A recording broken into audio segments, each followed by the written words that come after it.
नमस्कार, मेरा नाम आलोक है। आप लाइव स्ट्रीम देख रहे हैं टिकट की रेस। इस कार्यक्रम की जब हम शुरुआत करते हैं रोज, आपको ये जानकारी है कि हर शाम 6:30 बजे आप तक हम एक लोकसभा सीट के बारे में विस्तृत जानकारी लेकर आते हैं, क्योंकि अब चुनाव होने हैं और चुनाव की तारीखों का ऐलान भी अब जल्द हो जाना है। चुनाव आयोग ने इसके लिए प्रेस कॉन्फ्रेंस भी बुला ली है। देखिए, अब बिहार की 40 सीट पर आपकी नजर है। आज हम चर्चा करेंगे काराकाट लोकसभा सीट को लेकर। काराकाट लोकसभा सीट 2009 में परिसीमन के बाद, 2008 में जब परिसीमन हुआ, उसके बाद 2009 में पहली बार काराकाट लोकसभा सीट पर चुनाव हुए, जहां महाबली सिंह जीत कर आए जेडीयू के टिकट से, जेडीयू के सांसद बने। और 2019 में भी महाबली सिंह फिर से जीते एनडीए के उम्मीदवार के रूप में। जेडीयू का वो सिटिंग सीट है, लेकिन अब उपेंद्र कुशवाहा भी एनडीए में है। उपेंद्र कुशवाहा भी 2014 में वहां जीते हैं, लेकिन अब परिस्थितियां अलग है। उपेंद्र कुशवाहा की राष्ट्रीय लोक मोर्चा एनडीए का घटक दल है, और एनडीए अलायंस की ओर से वहां कौन चुनाव लड़ेंगे? क्या जेडीयू को यह सीट छोड़नी पड़ेगी? वहीं महागठबंधन के खेमे की बात करें तो उधर भी बड़े बड़े पहलवान तैयार हैं। हर रोज हम आपको एक लोकसभा सीट की जानकारी देते हैं। संजय ज्ञानेश्वर जी हैं, कैसे देखते हैं? महाबली सिंह सिटिंग सांसद हैं और एनडीए में सीटों का समझौता भी हो गया है। अब तो चुनाव की तारीखों का ऐलान होना है। देखिए आलोक जी, आज तारीख है 15 मार्च और हम चर्चा कर रहे हैं काराकाट लोकसभा क्षेत्र की। कल 16 मार्च को शाम के ठीक 6:30 बजे हम चर्चा करेंगे नालंदा लोकसभा क्षेत्र की, जो मुख्यमंत्री नीतीश कुमार का गृह जिला है, गृह लोकसभा क्षेत्र है। तो देखिए, काराकाट के बारे में आपने ठीक ही कहा कि 2009 में यह वजूद में आया। इसके पहले कोई काराकाट लोकसभा क्षेत्र नहीं हुआ करता था। विक्रमगंज लोकसभा क्षेत्र था, जिसमें काफी लंबे समय तक तपेश्वर सिंह, फिर उनके बेटे अजीत सिंह, फिर अजीत सिंह की धर्मपत्नी, जब अजीत सिंह का निधन हुआ तो मीना सिंह बाद में आरा चली गई, उनका कब्जा हुआ करता था। और जब 2009 में पहला चुनाव हुआ तो महाबली सिंह जेडीयू से सांसद बने। लेकिन उपेंद्र कुशवाहा की जब चर्चा करते हैं आलोक जी, तो इस बात का ध्यान रखिए कि उपेंद्र कुशवाहा को काराकाट ने ही दिल्ली में लोकसभा में पहुंचाया, लेकिन तब पहुंचाया जब वे नीतीश कुमार के साथ रहे, जब वे बीजेपी के साथ रहे। ठीक है, 2014 में उन्होंने अपनी पार्टी बना ली थी, आरएलएसपी, रालोसपा, उसके वे सांसद बने थे और काराकाट से जीते थे, केंद्रीय राज्य मंत्री भी बने। लेकिन 2019 में जब वे महागठबंधन के साथ हुए नीतीश कुमार को छोड़कर, तो वे काराकाट में चुनाव हार गए। तो देखिए, काराकाट के बारे में विस्तृत जानकारी हम दें, पहलवानों की बात करें, इसके पहले यहाँ के इतिहास और भूगोल को समझना आवश्यक है। देखिए, भूगोल कहता है कि काराकाट लोकसभा क्षेत्र में 6 विधानसभा क्षेत्र हैं, जिनमें 2 विधानसभा क्षेत्र जो हैं औरंगाबाद जिले में हैं और 4 जो हैं वह रोहतास जिले में हैं। औरंगाबाद में जो विधानसभा क्षेत्र हैं वो हैं ओबरा और नबीनगर। तो देखिए, 6 विधानसभा क्षेत्रों में नोखा से अनीता देवी आरजेडी की विधायक हैं। 2020 के चुनावी नतीजे हम बता रहे हैं विधानसभा के। 2019 का तो आपने बता ही दिया है कि महाबली सिंह जेडीयू से चुनाव जीते थे। तो नोखा से अनीता देवी आरजेडी की, डेहरी से फतेह बहादुर कुशवाहा आरजेडी के, काराकाट से अरुण कुशवाहा माले के, गोह से भीम यादव आरजेडी के, ओबरा से ऋषि यादव आरजेडी के, नबीनगर से विजय कुमार सिंह आरजेडी के। मतलब सभी 6 विधानसभा क्षेत्रों में विधानसभा चुनाव में महागठबंधन का कब्जा हुआ।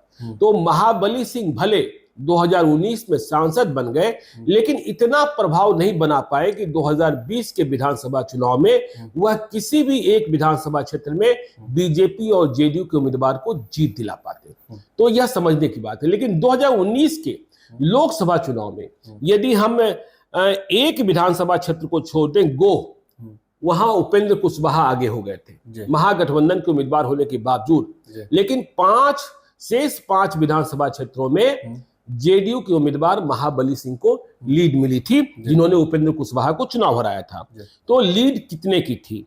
तो देखिए, नोखा से 20,088 मतों से महाबली सिंह आगे हुए थे उपेंद्र कुशवाहा से, डेहरी से 18,973 मतों से, काराकाट से 21,294 मतों से, गोह से उपेंद्र कुशवाहा आगे हो गए थे 4,070 मतों से, मतलब यहां महाबली सिंह पिछड़ गए थे।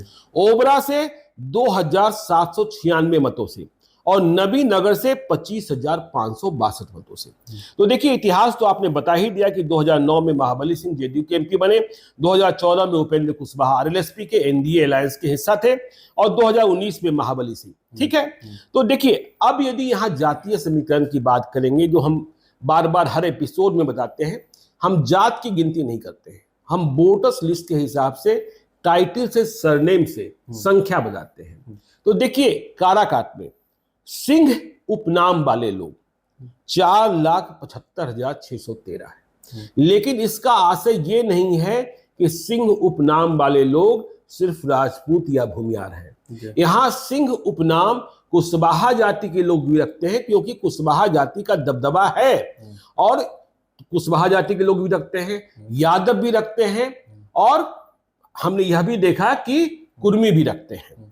तो सिंह 4,75,613, और देखिए राम जो है 1,89,355, मुस्लिम 1,58,142, कुमार 96,486, चौधरी 79,873, यादव 79,428। फिर से हम स्पष्ट कर रहे हैं, यह मत मानिएगा कि यादव 79,000 ही हैं, सिंह वाले में भी यादव है, ठीक है ना। और पासवान देखिए 76,583। तो यह समीकरण और यह उपनाम से पहचाने गए वोटर्स हैं। देखिए चुनाव के नतीजों की बात करें तो 2009 में जब सबसे पहले सांसद बने महाबली सिंह, तो महाबली सिंह को जेडीयू के उम्मीदवार के तौर पर 1,96,946 मत आया था। तब यहां लड़ाई हुआ करती थी कुशवाहा बनाम यादव में, और लालू यादव के बेहद भरोसेमंद कांति सिंह आरजेडी की उम्मीदवार हुआ करती थी। तो कांति सिंह चुनाव हारी थी 1,76,463 मत लाकर। और तब आपको याद होगा 2009 में आरजेडी और कांग्रेस का समझौता नहीं हुआ था। अवधेश सिंह कांग्रेस के प्रत्याशी थे, 71,057 मत लाए थे, और राजा राम सिंह ये भी कुशवाहा हैं, माले के प्रत्याशी, इन्हें 37,493 मत आया था। तो जीत हार 20,483 मतों से। 2014 में उपेंद्र कुशवाहा की एंट्री होती है काराकाट में, और वे चुनाव जीत जाते हैं एनडीए के उम्मीदवार के तौर पर, और उन्हें 3,38,892 मत प्राप्त होता है। कांति सिंह फिर से चुनाव हारती हैं आरजेडी की उम्मीदवार, और उन्हें 2,33,651 मत प्राप्त होता है। जीत हार 1,05,241 मतों से। देखिए 2014 के चुनाव में नोट करने की क्या बात है कि महाबली सिंह जेडीयू के प्रत्याशी, नीतीश कुमार अलग लड़ रहे थे, एनडीए में नहीं थे। तो महाबली सिंह जो 2009 में चुनाव जीते हुए थे, वे जेडीयू के प्रत्याशी थी, अकेले लड़ रहे थे, एनडीए का हिस्सा नहीं थे। तीसरे स्थान पर चले गए 76,709 मत लाकर। और देखिए बीएसपी की दस्तक भी यहाँ है, बहुजन समाज पार्टी की। हमने बताया है कि राम जो है 1,89,000 के करीब है। तो संजय केवट बीएसपी के प्रत्याशी थे, उन्हें 45,503 मत आया था। और राजा राम सिंह जो माले, उन्हें 32,686 मत। देखिए 2019 में क्या हुआ, उपेंद्र कुशवाहा महागठबंधन में चले गए, महाबली सिंह को नीतीश कुमार ने फिर से टिकट दे दिया। महाबली सिंह ने प्रतीक्षा की थी, महाबली सिंह ने विधानसभा का चुनाव भी लड़ा था। ऐसा नहीं हुआ था कि जब 2019 में उन्हें टिकट नहीं मिला तो 2014 में टिकट नहीं मिला तो वे बागी हो गए। 2015 का विधानसभा चुनाव भी उन्हें लड़ाया गया, वे विधानसभा का चुनाव भी हार गए। लेकिन 2019 में जब उपेंद्र कुशवाहा गए महागठबंधन की ओर, नीतीश कुमार आए एनडीए में, तो महाबली सिंह को फिर से टिकट मिला। देश में मोदी लहर तो देखा ही प्रतीक्षा का फल मिला। जी, प्रतीक्षा का फल मिला। तो महाबली सिंह 3,98,408 मत लाकर चुनाव जीत गए, और उपेंद्र कुशवाहा महागठबंधन के उम्मीदवार, अपनी पार्टी रालोसपा के उम्मीदवार 3,13,866 मत लाकर चुनाव हार गए। राजा राम सिंह माले 24,932 मत लाए, 84,542 मतों से जीत हार का अंतर। देखिए काराकाट एक ऐसा लोकसभा क्षेत्र है जहां हमने 2019 में भी एनडीए की बम्पर जीत नहीं देखी। हम बाकी लोकसभा क्षेत्रों में देख रहे थे, यदि आप पाटलिपुत्रा की बात छोड़ दें, यदि आप औरंगाबाद की बात छोड़ दें, यदि आप जहानाबाद की बात छोड़ दें, तो बाकी लोकसभा क्षेत्रों में बहुत लंबे लंबे फासले से 2 लाख 3 लाख 4 लाख मतों से जीत हार हो रही थी। लेकिन यहाँ 2019 में मोदी की आंधी में भी जीत हार सिर्फ 84,542 मतों से। अब देखिए 2024 के पहलवान और दावेदार की चर्चा करते हैं, तो जाहिर तौर पर नीतीश कुमार जो एनडीए में है, उन्होंने यह सीट उपेंद्र कुशवाहा के लिए छोड़ दी है, और उपेंद्र कुशवाहा को ही एनडीए का प्रत्याशी होना है। आज जब ये कार्यक्रम हम कर रहे हैं तो देखिए आज 15 मार्च है, कल 16 मार्च को चुनाव आयोग की प्रेस कॉन्फ्रेंस है, चुनाव की रणभेरी बजनी है और उपेंद्र कुशवाहा भी दिल्ली में कैंप कर रहे हैं। वे अमित शाह और जेपी नड्डा से मुलाकात करने की कोशिश कर रहे हैं ताकि उन्हें उनकी पार्टी को कोई दूसरी सीट भी प्राप्त हो जाए, जो असंभव सा लगता है। क्योंकि देखिए उपेंद्र कुशवाहा का कहना है कि जब नीतीश कुमार एनडीए में नहीं आए थे, वे पहले आ गए थे, तब उन्हें 3 टिकटों का भरोसा दिया गया था। लेकिन नीतीश कुमार के आने के बाद एनडीए में सीटों की कमी हो गई है, जेडीयू को 16 सीटें प्राप्त हो रही है। तो उपेंद्र कुशवाहा नीतीश कुमार सद्भाव रखते हैं उपेंद्र कुशवाहा से, तो उपेंद्र कुशवाहा के लिए काराकाट की सीट छोड़ी जा रही है। उपेंद्र कुशवाहा यहाँ एनडीए के प्रत्याशी होंगे, लेकिन इंडिया ब्लॉक से कौन? महागठबंधन से कौन? बहुत जगहों पर हम ये देख रहे हैं कि इंतजार इस बात का हो रहा है कि एनडीए के किस सांसद का टिकट कट रहा है, क्या वे इंडिया ब्लॉक की ओर आ सकते हैं। तो देखिए महाबली सिंह का टिकट तो कट रहा है, क्या वे इंडिया ब्लॉक की तरफ चले जाएंगे? देखना होगा। लेकिन मुझे इस बात की संभावना थोड़ी सी कम लगती है, क्योंकि हमने बताया ही कि 2014 में जब टिकट कटा तब भी 2014 में टिकट नहीं कटा। नीतीश कुमार अलग होकर चुनाव लड़े थे। हाँ, नीतीश कुमार अलग होकर चुनाव लड़े तो सफलता नहीं मिली। हाँ, सफलता नहीं मिली, ठीक है ना। तो सफलता नहीं मिलना ये दूसरी बात है। 2015 में फिर चुनाव लड़े, 2015 में विधानसभा हार गए। तो उन्होंने इंतजार किया, उन्होंने कोई बगावत नीतीश कुमार से अब तक नहीं की है। तो मुझे लगता है कि महाबली सिंह फिर से इंतजार करेंगे कि नीतीश कुमार मौका मिलते ही उन्हें कोई ना कोई पद प्रदान कर देंगे। नीतीश कुमार लवकुश की राजनीति के लिए जाने जाते हैं, तो महाबली सिंह के बारे में हम यह नहीं कह सकते कि वे इंडिया ब्लॉक की ओर जा सकते हैं, लेकिन राजनीति में क्या कब कुछ हो जाता है यह कहना बड़ा ही मुश्किल बात है। तो देखिए अब आरजेडी से कौन? आरजेडी क्या यह सीट लड़ने जा रही है काराकाट? देखिए कई लोग चर्चा कर रहे थे कि रोहिणी आचार्य यहाँ उम्मीदवार हो सकती है, क्योंकि उनकी मूवमेंट इधर काफी थी। उधर नहीं, उधर ससुराल है इनका। अच्छा, ठीक है ना। तो रोहिणी आचार्य लालू यादव की बेटिया, लेकिन लालू यादव की फैमिली से इस बात की जानकारी मिल रही कि सवाल चाहे पाटलिपुत्रा का हो, सवाल चाहे सारण का हो, सवाल चाहे काराकाट का हो, या सवाल मधेपुरा का हो, जहां परिवार से किसी को लड़ाया जा सकता है, वहां एक इंटरनल सर्वे कराया जा रहा है इन लोकसभा क्षेत्रों में कि जीत मिलेगी कि नहीं मिलेगी। ऐसा न हो कि हम उम्मीदवार उतार दे, परिवार के किसी सदस्य को उतार दे और पहले ही बॉल पर आउट हो जाए। हाँ, पहले ही बॉल पर आउट हो जाए। तो यह देखने की बात हो रही है। और इधर खबर यह आ रही है कि देखिए माले ने, जो महागठबंधन का हिस्सा है, इंडिया ब्लॉक का हिस्सा है, कि माले जो है आरा के बदले काराकाट की सीट की मांग कर रहा है। ठीक है ना। आरा नहीं लेना चाह रहा है, आरा के बदले काराकाट की नहीं, आरा नहीं लेना चाह रहा है, ये हम ये नहीं कर रहे हैं। आरा पर भी डिमांड है, लेकिन काराकाट को लेकर दिलचस्पी अधिक है, जोर उस पर ज्यादा है। हाँ, क्योंकि देखिए आरा में यादव लड़ाता रहा है माले।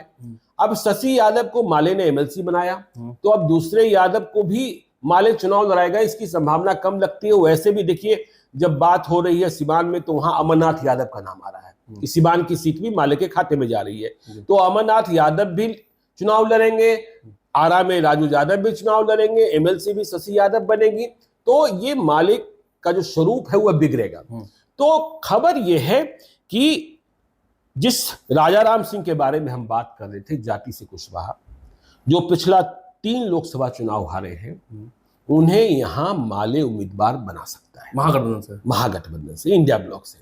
और राजा राम सिंह कुशवाहा फाइटर आदमी है, आंदोलनों के कारण जेल जाते रहे हैं, जमीन से जुड़े हैं। ठीक है, लोकसभा चुनाव में वोट कम आया है, लेकिन ओबरा से वे 2 बार विधायक भी चुने गए। और समीकरण यह देखा जा रहा है कि देखिए यदि राजा राम सिंह को चुनाव लड़ाया जाए तो राजा राम सिंह भी कुशवाहा है। वैसे पिछला चुनाव भी महाबली सिंह बनाम उपेंद्र कुशवाहा हुआ था।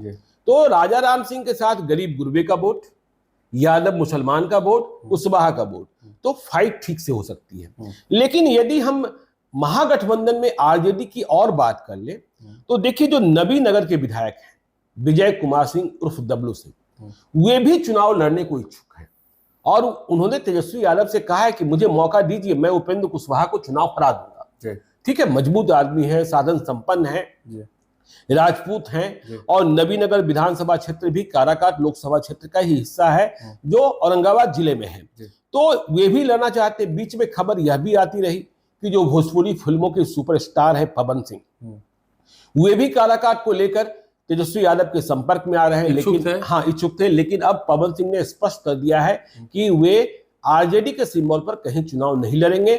यदि चुनाव लड़ना भी होगा बिहार की मिट्टी से, जो जिसे वो अपना माँ भी कहते हैं, अपनी माँ भी कहते हैं, तो वे बीजेपी से ही चुनाव लड़ेंगे। तो यह वक्त की बात होगी। तो ये काराकाट की रिपोर्ट है आलोक जी। काराकाट की रिपोर्ट अब तक की क्या है ये देख रहे हैं आप, ये समझ रहे हैं आप। कल नालंदा सीट को लेकर हम चर्चा करेंगे, लेकिन माले भी इस बार दमखम के साथ तैयार है। देखना है, महागठबंधन में सीट शेयरिंग की बातें हो रही हैं।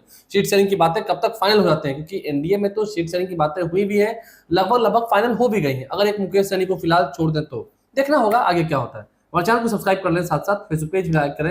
रोज शाम 6:30 बजे टिकट की रेस, एक सीट पर पूरी जानकारी। धन्यवाद।